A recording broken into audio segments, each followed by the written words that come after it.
Donc, salut tout le monde, c'est Thomas. Je voulais commencer un petit peu à toucher à des concepts sur la musculation et nos comportements.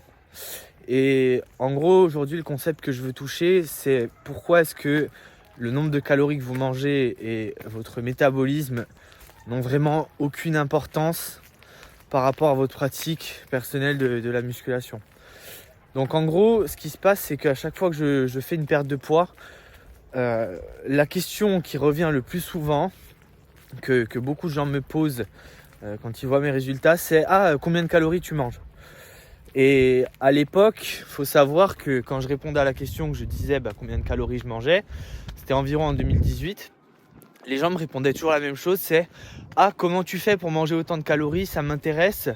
Ou alors t'as de la chance de pouvoir manger autant de calories tout en perdant du poids. Et en fait, ce que les gens ne se rendent pas compte, c'est que le fait de pouvoir manger plus ou moins de calories, ça ne fait aucune différence par rapport à la forme physique, l'énergie que tu vas réussir à déployer. Je m'explique. La règle de base, c'est que ce qui compte, c'est les calories qui entrent versus les calories qui sortent. Donc si par exemple, je mange 2000 calories et que j'en dépense 2200 par jour au global, entre mon activité et mon métabolisme basal, je suis sur un déficit de 200 calories. Et idem, si j'en mange 3000 par jour et que j'en dépense 3200, je serai sur un déficit de 200 calories également. Donc il y a des facteurs qui viennent influencer quand même un scénario versus l'autre. Qu'est-ce qui est optimal? Est-ce que c'est optimal de manger beaucoup moins de calories et de faire moins d'activité, ou est-ce que c'est optimal de faire beaucoup plus d'activité mais de devoir manger plus de calories? Et ça, c'est une autre discussion, c'est assez individuel.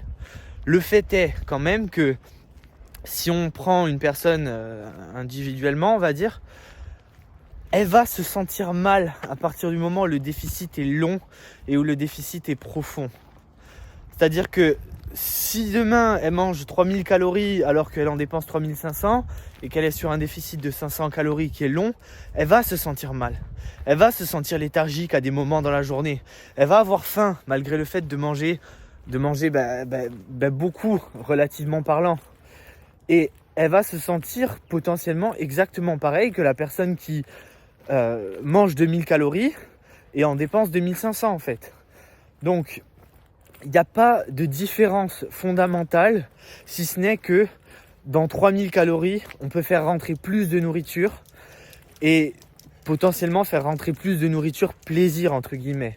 Mais en réalité, on se rend compte que quand on fait une sèche, quoi qu'il arrive, quand on commence à ressentir les symptômes de la faim et les signes de la fatigue chronique qui vient avec, de toute façon, on est un petit peu forcé de faire des choix alimentaires qui sont beaucoup plus conservateurs.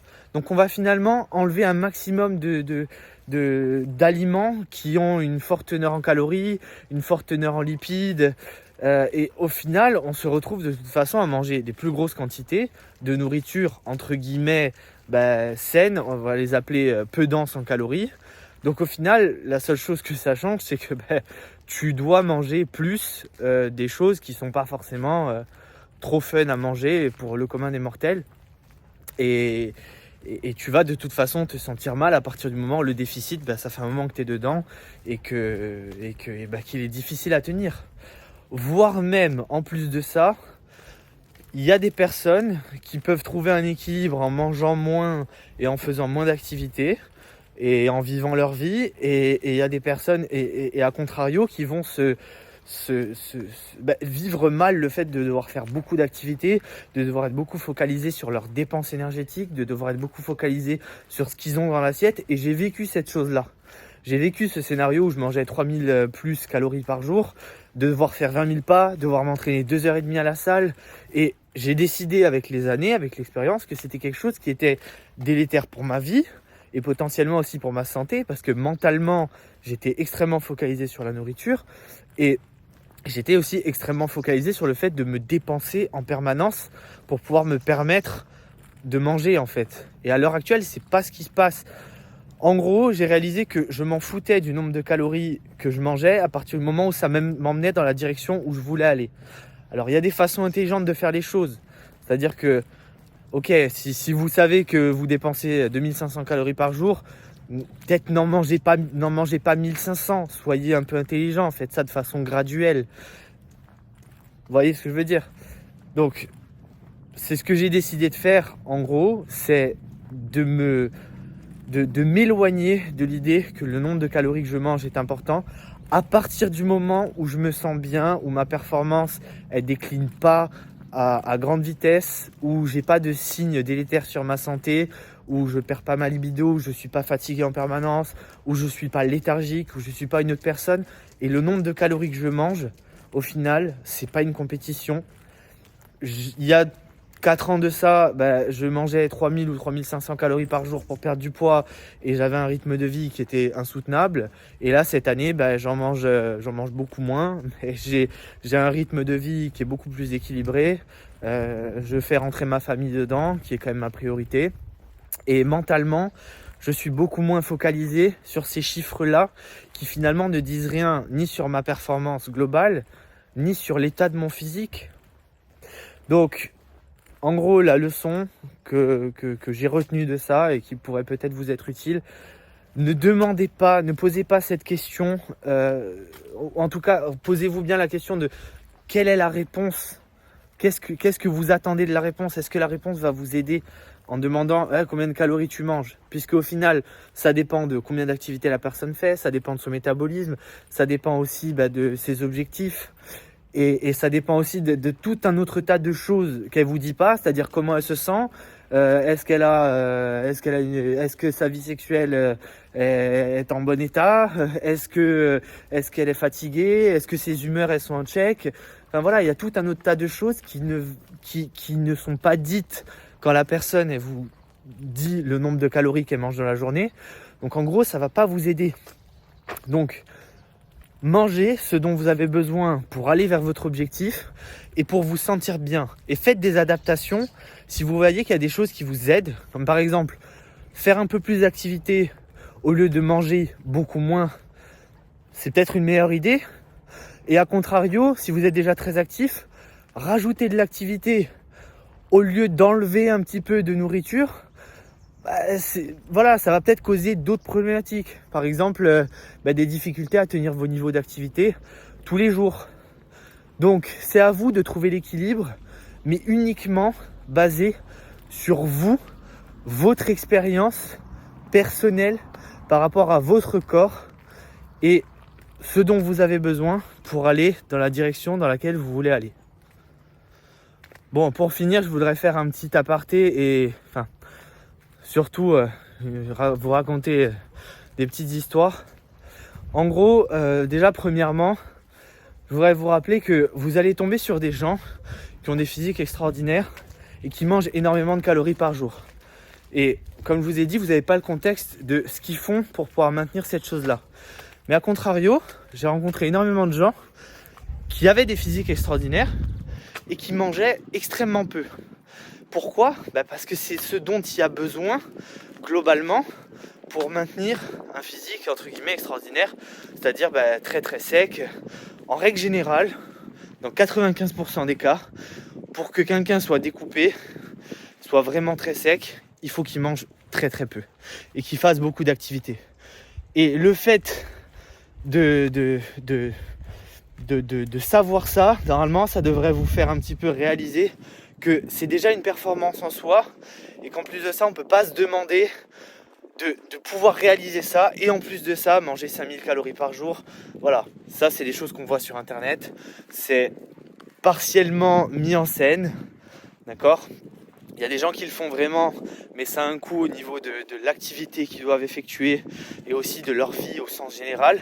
Et c'est pas ce que monsieur et madame tout le monde vont faire de façon réaliste tous les jours. Donc le meilleur conseil que je peux vous donner, c'est réaliser qu'il y a des choses qui sont extrêmes et qu'en réalité, c'est pas rationnel de vouloir le reproduire. Et surtout, ce que vous devez trouver, c'est un équilibre entre la quantité de nourriture que vous mangez, le niveau d'activité que vous avez, et aussi ce que vous pouvez donner dans le reste de votre vie. Que ce soit pour votre famille, vos amis et votre travail aussi. Donc trouvez votre équilibre, N'essayez pas de reproduire des choses extrêmes parce que ça a l'air cool de manger 4000 calories ou 5000 calories tout en étant découpé. Là, en règle générale, c'est soit pas réaliste, soit pas tenable sur le long terme.